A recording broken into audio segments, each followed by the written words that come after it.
I don't even know where to start. But maybe admitting I was wrong is a good place. Not that it changes anything now. My name's Freya, and I'm 36 years old. If you told me a year ago that my husband Asher would be doing better without me, I would have laughed in your face. But here we are. Asher lost his job last year, and at first, I felt bad for him. Who wouldn't? But let's be real, he wasn't exactly raking it in before that happened. He's one of those steady and reliable types, and while I liked that when we first got married, it got old fast. I mean, I was pulling extra shifts as a dental assistant just so we could have nice things, while he worked his predictable, low-paying IT job like it was enough to keep us afloat. It wasn't. When he came home that day, his face pale and his voice shaky, I felt this flash of something I'm not proud of. Annoyance. Like, great, now I have to carry us both. He started crying right there in the kitchen, and I just stared at him. I should have hugged him or said something comforting, but all I could think was man up already. I know that sounds harsh, but in that moment, he felt like dead weight, and I wasn't about to drown with him. It wasn't immediate, but my patience wore thinner every day. He said he was trying to find work, but all I saw was him sending out a few resumes and then spending hours on the couch scrolling his phone. He'd say things like, "It's a tough market right now," or "I'm waiting to hear back from this one job," and I just didn't believe him. I started thinking about how my life could have been different if I'd married someone with more ambition, someone who didn't crumble the second life threw them a curveball. But I didn't just think about it, I said it. Maybe not in those exact words, but close enough. One night after I'd had a couple glasses of wine, I told him he needed to pull himself together because I couldn't keep being the only adult in the house. His face crumpled, and for a second, I felt guilty. But then, he said, "I'm doing my best, Freya," and I snapped back, "Well, your best isn't good enough." He walked out of the room, and I felt this weird mix of relief and anger, like finally he got the message, but also why did I have to be the bad guy to say it? The thing is, I wasn't exactly perfect either, not that I'd admit it then. I was spending money like we had some magical safety net, buying clothes, getting my nails done, eating out with friends, pretending like we weren't one paycheck away from disaster. I told myself I deserved it because I was working so hard, but looking back, I was just avoiding reality. It was easier to swipe my credit card than face the fact that we were sinking, and I was making it worse. Asher started pulling away after that fight. He'd spend hours in the spare room, which I guess was his makeshift office now. I barely saw him unless we were eating dinner, and even then it was awkward. I knew I should have tried harder to be supportive, but part of me didn't care. I was so wrapped up in my own frustration, I couldn't see that he was breaking under the weight of it all. Then came the breaking point, well, for him anyway. One night, I came home late after drinks with some girlfriends, and he was waiting for me in the living room. He looked exhausted, like he hadn't slept in days, and he said, "Freya, I think we need to talk." I rolled my eyes, like, what now? He said he felt like I didn't respect him anymore, that I wasn't even trying to be there for him. I didn't deny it. Instead, I said something I'll regret forever. Maybe I don't. That was it. He packed a bag that night and left. I thought he'd cool off and come back in a day or two, but he didn't. Weeks turned into months. While I was struggling to keep up with bills and drowning in debt, he was out there thriving. Somehow, he landed a better job, one that paid more than both our incomes combined, and he even started working out and looking better than he ever did when we were together. It felt like a slap in the face. And now I'm sitting in the apartment we used to share, trying to figure out how I let it all fall apart. But if I'm being honest, part of me still blames him. Like, if he'd just been stronger, if he hadn't fallen apart when life got hard, maybe I wouldn't have either. I know that's not fair, but it's how I feel. It's been almost a year since Asher walked out, and I wish I could say I've turned things around. But if I'm being honest, I'm just treading water, and some days I feel like I'm drowning. The rent's late every other month, my credit cards are maxed out. And I've been dodging calls from bill collectors like it's my full-time job. Sometimes I sit on the couch and scroll through his social media, trying to figure out how he's doing so much better. While I'm stuck here falling apart, he's not even trying to hide it. Pictures of him at his new job looking sharp in a suit, laughing with co-workers, him at the gym all toned and confident. And the worst part? There's a woman in some of the pictures. She's got this perfect smile, and they look like they've got it all together. I hate how much it gets to me. I hate that he's moved on while I'm still here picking up the pieces of a life I thought we'd build together. But you know what really stings? It's not just that he's doing better, it's that he's doing better without me. Like, was I the problem? Was I the reason he couldn't get it together before? Because if that's true, then what does that say about me? I keep telling myself that I'm the victim here, that I'm the one who was left to deal with everything. But if I'm being brutally honest, deep down I know I pushed him away. I can't stop replaying that night in my head, the way his face fell when I said I didn't respect him anymore. I thought I was being honest, but maybe I was just being cruel. And now, every time I see his stupid happy face on Instagram, I feel this mix of anger and regret that I can't shake. It's not like I haven't tried to fix things. I reached out to him a couple of months ago, sent a text asking if he could talk. He took 2 days to reply, and when he did, it was short and to the point. I don't think that's a good idea. That hurt more than I expected. I wanted to argue, to tell him he owed me at least a conversation. But I stopped myself. Maybe he's right. Maybe there's nothing left to say. Still, I can't help but think about how different things might have been if I'd handled things better. Like, what if I'd been more patient? What if I hadn't thrown his failures in his face? Would we still be together? Would he still be the man I fell in love with, instead of this polished, confident version of himself that doesn't need me anymore? But then I think about all the ways he let me down, and the anger comes rushing back. He wasn't perfect either. He let me carry the weight of our finances for years without ever stepping up. He let himself get comfortable, like my hustle was enough for both of us. I know I could have been more supportive when he lost his job, but it's not like he gave me much to work with. He shut down, and I was supposed to just pick up the slack. That's not fair either. Lately, I've been trying to focus on myself, whatever that means. I started seeing a therapist, mostly because I need someone to talk to who won't judge me for being a mess. She says I need to work on taking accountability, but honestly, I don't even know where to start. It's not like I set out to ruin my marriage. I was just trying to survive, and sometimes that meant putting myself first. Is that really so terrible? I've also been looking for a second job. Something to help me dig out of this financial hole I've dug myself into. It's humiliating, honestly. I went from feeling like I was the one holding everything together to barely being able to keep my head above water. And meanwhile, Ash is out there living his best life, like I was just some chapter he had to get through before he could finally succeed. Part of me wants to call him, to apologize, to tell him I miss him, but I know it won't change anything. He's moved on, and I have to accept that, but it's hard. Some nights I sit in this empty apartment, and all I can think about is how much I hate him for leaving me. And how much I hate myself for pushing him away. I don't know where to go from here. Every time I try to make a plan, it feels like I'm just spinning my wheels. Maybe I'll figure it out eventually, or maybe I won't.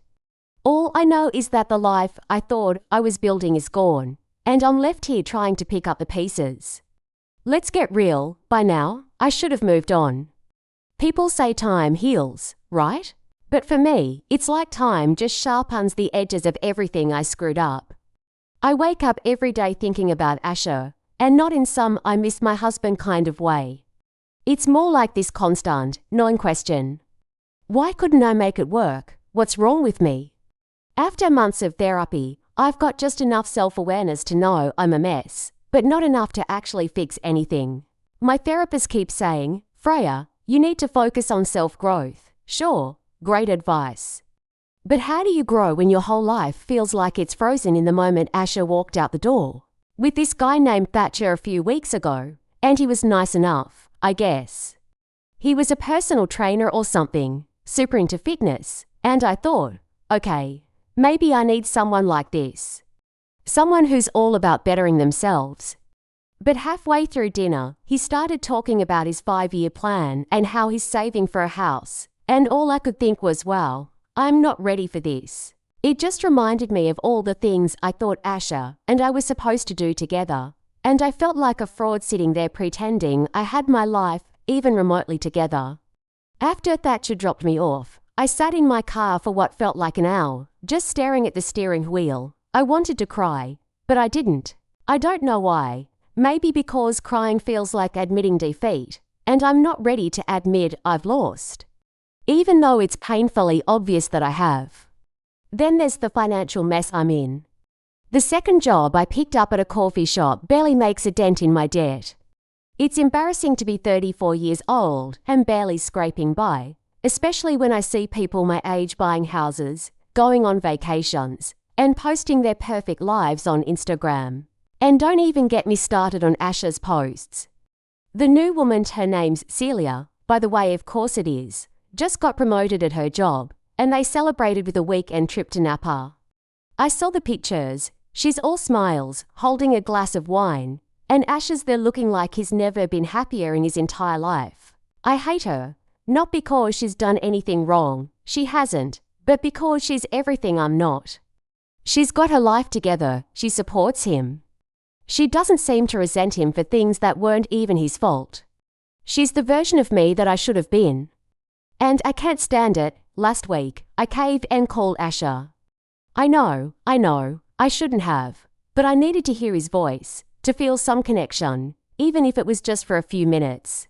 He answered, but he sounded different, happier, stronger. I told him I missed him, that I was sorry for everything. There was this long pause before he said, Freya, I've moved on. I hope you can too. That was it. No anger, no blame, just this calm finality in his voice that broke something in me.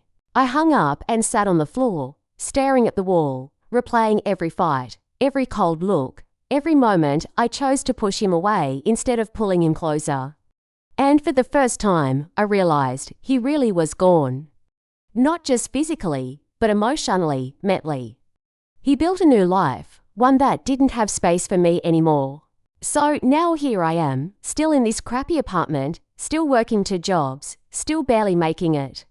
But I'm also starting to think that maybe this is where I need to be for a while. Not forever, God, I hope not forever, but long enough to learn how to stop blaming him for everything that went wrong. Long enough to figure out why I couldn't just be the person he needed me to be. I don't know if I'll ever fully forgive myself for how I treated him, but maybe that's okay. Maybe part of moving on is learning how to live with the regret instead of letting it consume me. I don't have all the answers yet, and honestly, I probably never will. But for now, I'm just trying to take it one day at a time. I guess the hardest part is realizing that the life you thought you'd have is never coming back. It's not even about Asha anymore. Well, not entirely. It's about all the things I thought our marriage was supposed to mean: stability, partnership, a future. When he left, it wasn't just him walking out the door, it was everything I thought I could count on. And now I'm left holding the pieces, trying to make sense of it all. The truth is, I don't think I ever really knew Asha, or maybe I did, but I didn't value him the way I should have. I was so focused on what he wasn't. He wasn't ambitious enough. He wasn't making enough money. He wasn't giving me the life I thought I deserved, that I never appreciated what he was. He was kind, he was steady, he was the kind of guy who would have done anything for me. And I threw it all away because I thought I could do better.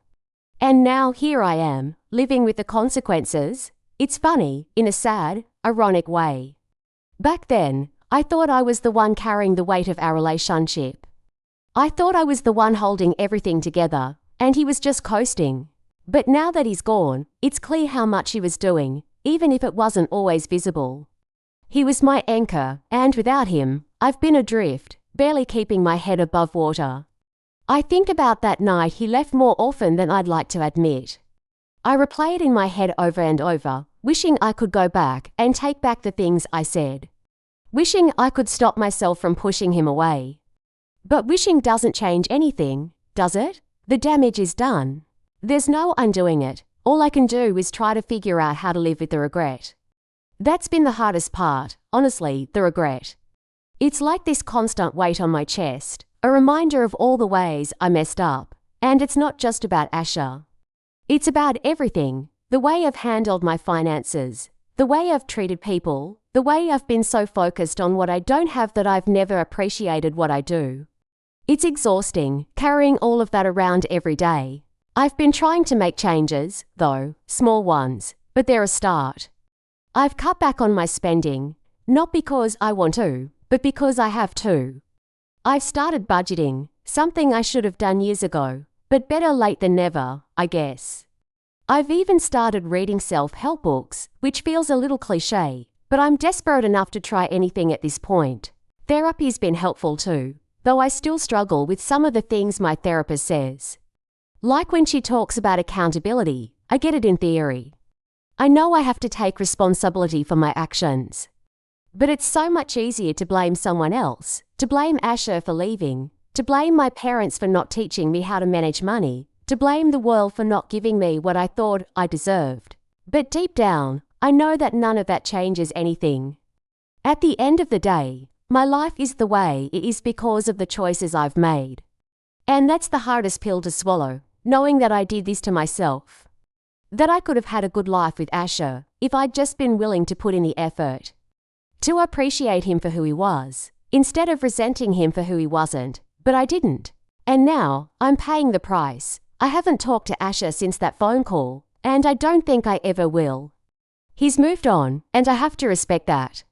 As much as I want to reach out, to try to fix things, I know it wouldn't do any good.